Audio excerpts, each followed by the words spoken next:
Welcome to Where Stories Meet, a podcast about storytelling here in Abingdon, Virginia. On today's episode, we're talking to Mike Henningson with History Alive Tours, learning how Mike helps keep history alive in Abingdon, Virginia. Well, Mike, thanks so much for joining us today on the podcast. We're excited to have you, and when we think about history here in Abingdon, you know, there's a handful of people that immediately come to mind, and you're one of those people. So thank you so much for joining me. Well, Chad, it's an honor to be with you and have an opportunity to bring history to life. Abingdon is so rich with history that it's fascinating just to hear the stories and an honor to be able to tell the stories. And I'm glad you said history to life. I'm sure everybody listening has already seen the name of the episode, and it's History Alive in Abingdon. And we kind of are going to jump into that. So I guess we'll start with, if you'll just tell everybody listening that isn't familiar with you, who you are and what it is you do. All right, Chad. Well, I'm Michael Henningson, and I'm an immigrant to the area. I grew up in Southwest U.S., in Arizona, Southern California, and spent a while in the Baltimore, Washington area, and ended up here about 14 years ago, absolutely falling in love with the history of the area, particularly the Abingdon muster grounds. And that place has become very special to me. It was a site where people gathered in, 1780 is one of the biggest musters, but people have gathered there since before this was an English-speaking colony, all the way up to World War I. And to read the stories of the folks that gathered there just lit a flame of passion for history in me. Started off volunteering to do interpretive programs and telling the stories of some of the soldiers that gathered there, some of the individuals, and little by little adding personalities to my multi-personality disorder, and learning more, not only the history of Abingdon, but of the United States, of Virginia, and even further back, to look at some of our history as it ties back to Scotland. It's been an honor for me in telling the story of the last colonial governor of Virginia, the Lord Dunmore, whose own twists and turns in his family life, starting as a rebel at the Battle of Culloden Moor and ending up as the royal governor of Virginia, then getting kicked out by the patriots, the hot-headed patriots that were here. That's created an opportunity for me to actually go to Scotland to tell his story at the battlefield where he lost. And so, along with the town of Abingdon, I was invited to begin doing living history tours, to do walking tours of the historic area based on people who had lived and influenced the area. So we named the tour business History Alive Tours, with the idea of bringing history to life. I love it. Well, that was going to be the first thing I was going to ask is, what led you to bringing history to life? There's a lot of people that tell the tales that are to be told, but not everybody gets into full character. Not everybody wears the attire and shows that. So I guess my new question would be, how do you think that helps to amplify that storytelling process? For me, personally, wearing the clothes and even making the clothes gives me a better appreciation of what life was like when they were here. For much of my life, I'm kind of a handy guy, love making stuff. From the time I was a kid, I had 4 older sisters who did their own sewing. And as a kid, laying out a pattern and knowing how to sew, it became second nature. And so when I get a historical outfit that the providers of uniforms and outfits charge $400, $500, $600 for, and I can make it for less than $100, well, not only saving money, but learning about the clothing styles, the techniques that were used, helps me appreciate what life was like in those days. And that adds to the context of the story, because the people didn't just live in an isolated little incident. They lived in the context, the market that was there, the things that they could buy, the things that they could purchase, how they got from here and there, the food that they ate, all adds to the story. And so getting involved with making the clothes, making the accoutrements, making the musical instruments. I was asked to help start a fife and drum corps at the muster grounds, and like most musical instruments, fifes aren't cheap. So I started doing some wood lathing to see if I could turn well. I made more sawdust and wood chips. Realized why they charge so much for the instruments.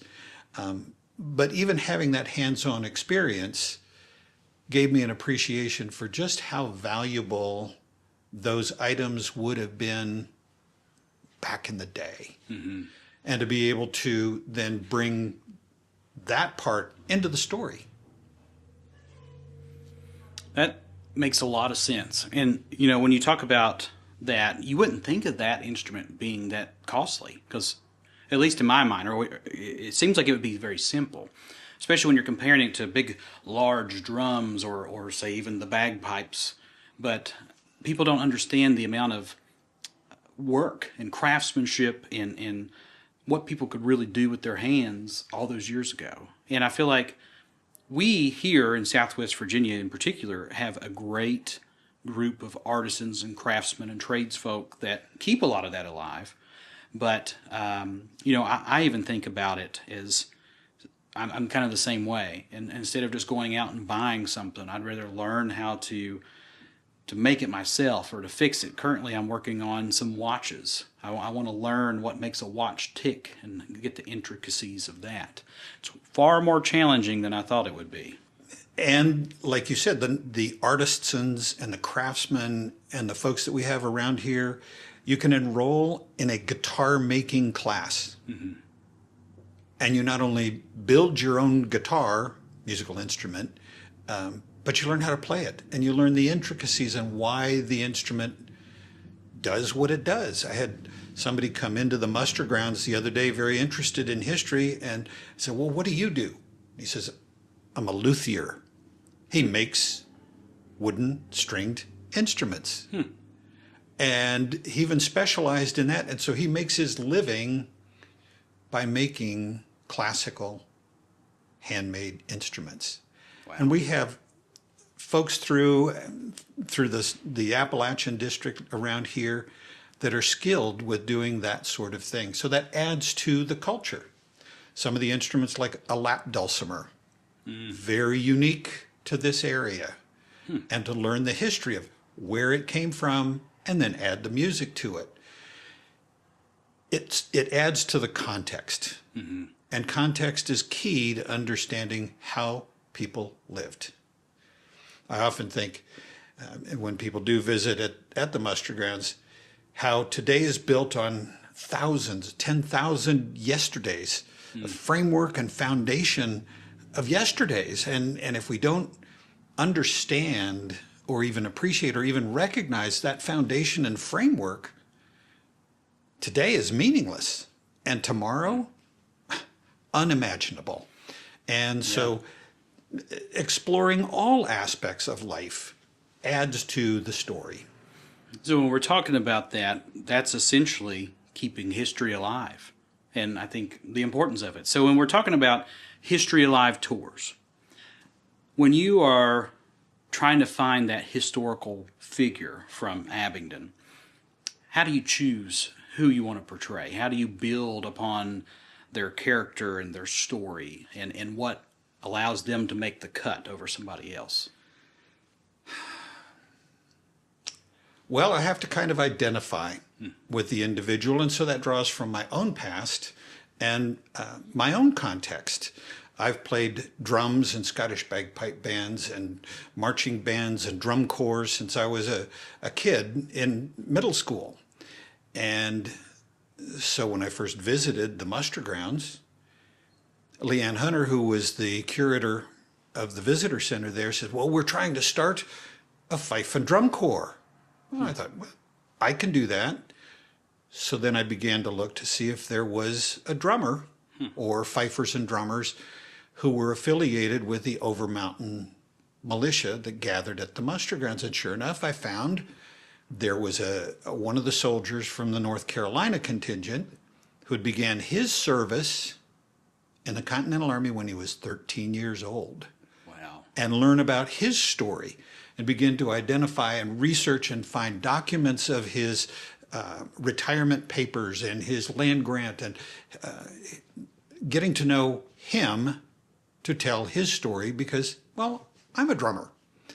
And it's kind of funny when I walked into the visitor center at the muster grounds, having played drums in Scottish bagpipe bands, I've worn a kilt much of my life.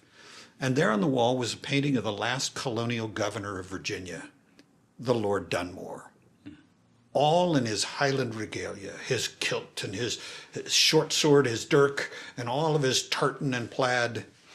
Well, I knew enough about history to know that that was all outlawed.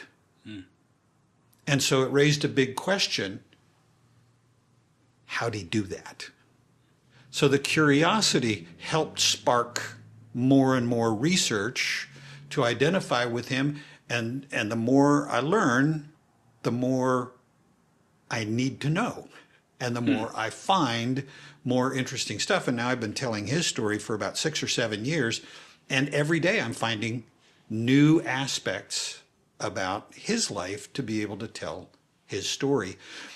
One of the most interesting characters, like I said, I moved here from the Baltimore area. I didn't have any family here, or so I thought. Having done some historic programming at the muster grounds, the Historical Society was doing an evening with the spirits at Sinking Spring Cemetery. And they said, Michael, could you come and do somebody? And I was like, well, I'm not from here. I don't know anybody here.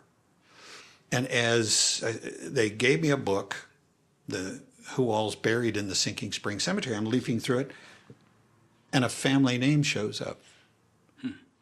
And it's like, could this be a relative of some sort? And in truth, it was a relative of my ex-wife. So kind of distant, but it was a family name, just the same. And to be able to research, how is this tied back? Is it the family? Do the family tree, do the genealogy?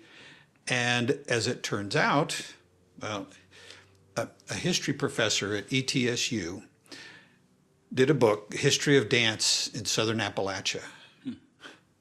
And she says in her book, we can trace the American square dance back to a tavern in Abingdon that had a full-time dance instructor. And that was this guy I was going to tell his story. Wow. Huh. Not having any idea. And then it's like, dude, this is cool. Here's somebody that I had no idea I had connection. And truth be known, as a kid, we used to do square dancing in school. So looking for connections that I can identify with to be able to tell the story. That's really fascinating. And that's interesting to hear. You know, you, like you said, being from Baltimore, and then having that connection that you found out about in this book and how it all just kind of come full circle. That's really neat. And I guess that makes me think about when we're talking about Abingdon, you know, that tavern story. That's really cool. You and I have talked about that before.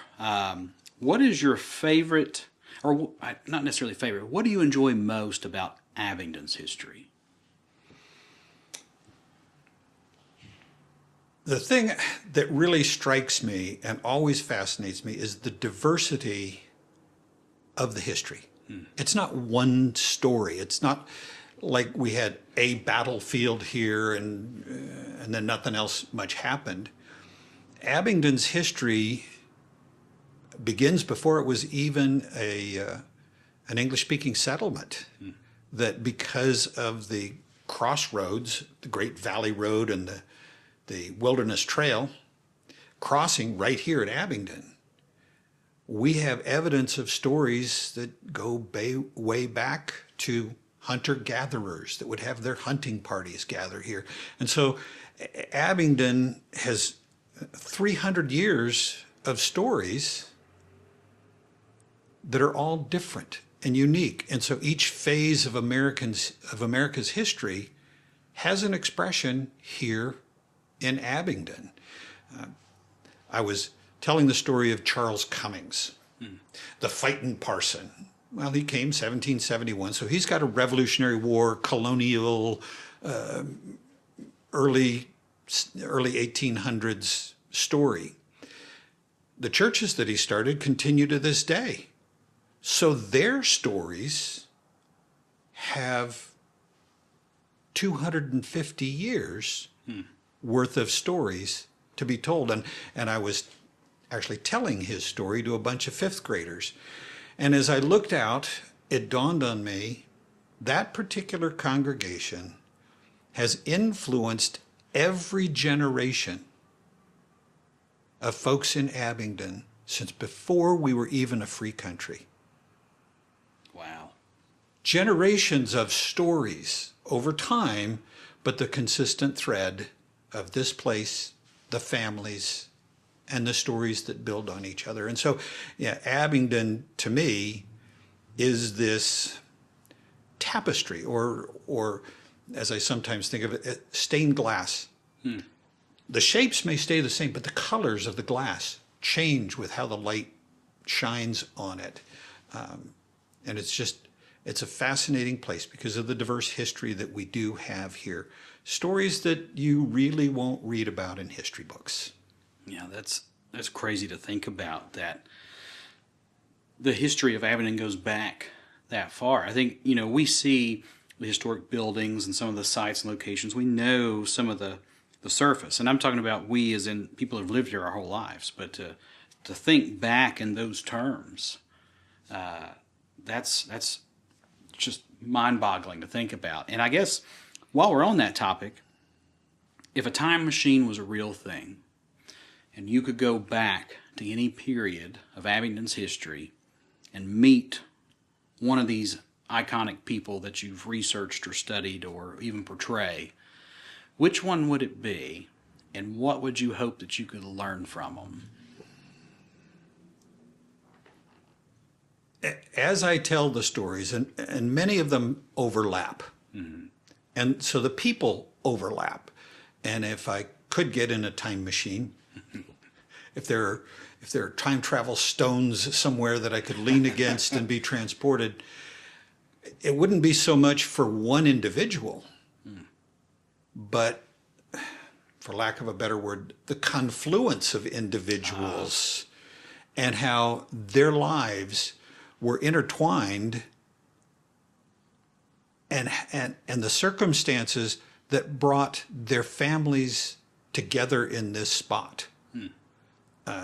As I mentioned, Governor Dunmore in 1745 fought against the English crown as a Scottish rebel. And he ends up here as governor. Well, one of the commanders that fought with him at Dunmore's War had also been one of those losing rebels at Culloden Moor. And at the Battle of Kings Mountain, there were other soldiers that had been at the same battlefield. Charles Cummings, as I found out, is a distant cousin to Governor Dunmore.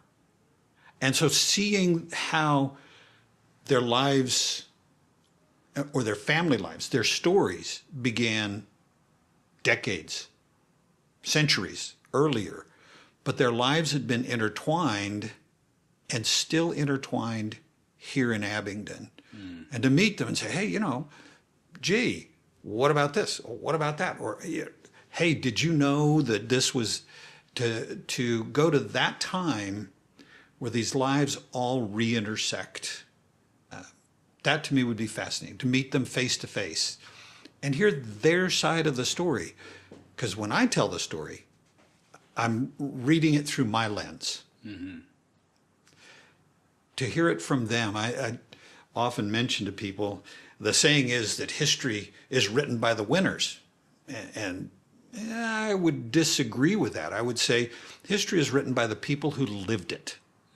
It's written in the journals that they wrote, the letters that they wrote, the trash they left behind, the archaeological evidence that we find. That's how they wrote the history. And we have to try to pull that out to understand who they were.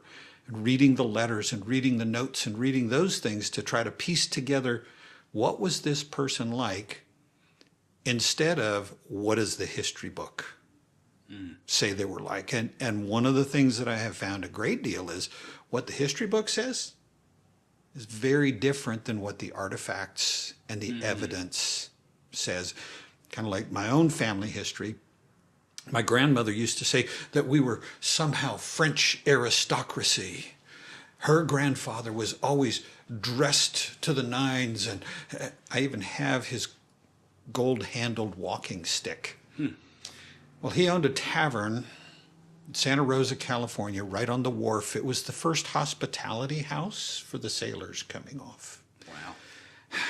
If he was any kind of royalty, it was because he was king of the hill.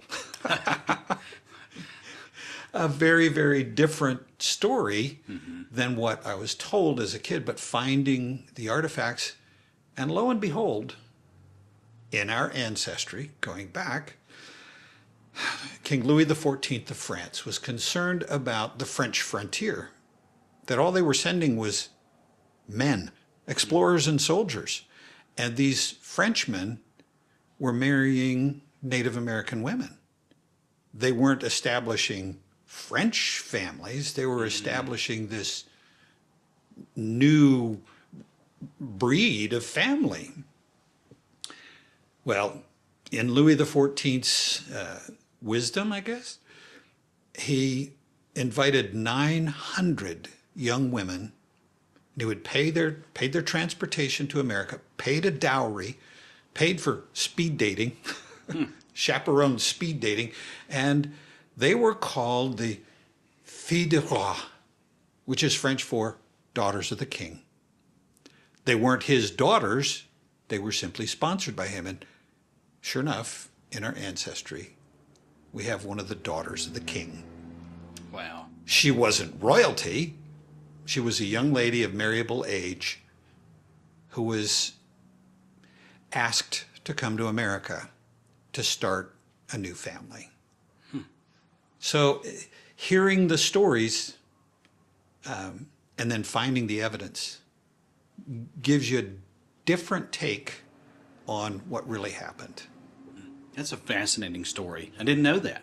That's interesting, but it makes sense. It really does. Especially, I haven't done extensive research into my family history. I've done enough to know kind of where we originated, but not into the intricacies of the people. But we've got a couple of minutes left here, and I guess for anybody that's listening, if they wanted to experience history alive, whether that's for themselves going to a historical site, going on one of your tours, or just exploring history on their own, where would you tell them to start? Probably the best place to start is right here at the Welcome Center at the Fields Penthouse. The receptionists and the town employees that are here do an excellent job of guiding people to the resources to investigate history. There are brochures, there's a walking tour map that can get people started, and then finding a location. The Historical Society, while they're open, the folks that volunteer there are a wealth of information, and you can go to various sites and there are brochures, and you're always welcome to come to the muster grounds during the hours that we're open and just sit and talk about history and begin to look at your own history. See, do I fit? Or are there secrets and interesting tidbits that, well, I haven't learned those yet, but curiosity calls me. I completely agree, and I think all those are very valuable resources here in town. We have a lot of great, and yeah, the Historical Society, their archives and all they're a wealth of knowledge over there for sure. And just before we do leave today, is there anything that you would like to mention that we've forgotten to cover, or would you like to tell everybody how to find out more about History Alive tours? History Alive Tours was started when the town of Abingdon felt that that would be a wonderful resource for people visiting, to have guided tours based on the history, the actual history. We have a number of folks that have done tours in the past, and spirit tours is always popular to hear the fun side of things, but to actually cover the history. And so, thanks to the tourism department, we started doing these custom guided walking tours depending on somebody's interest.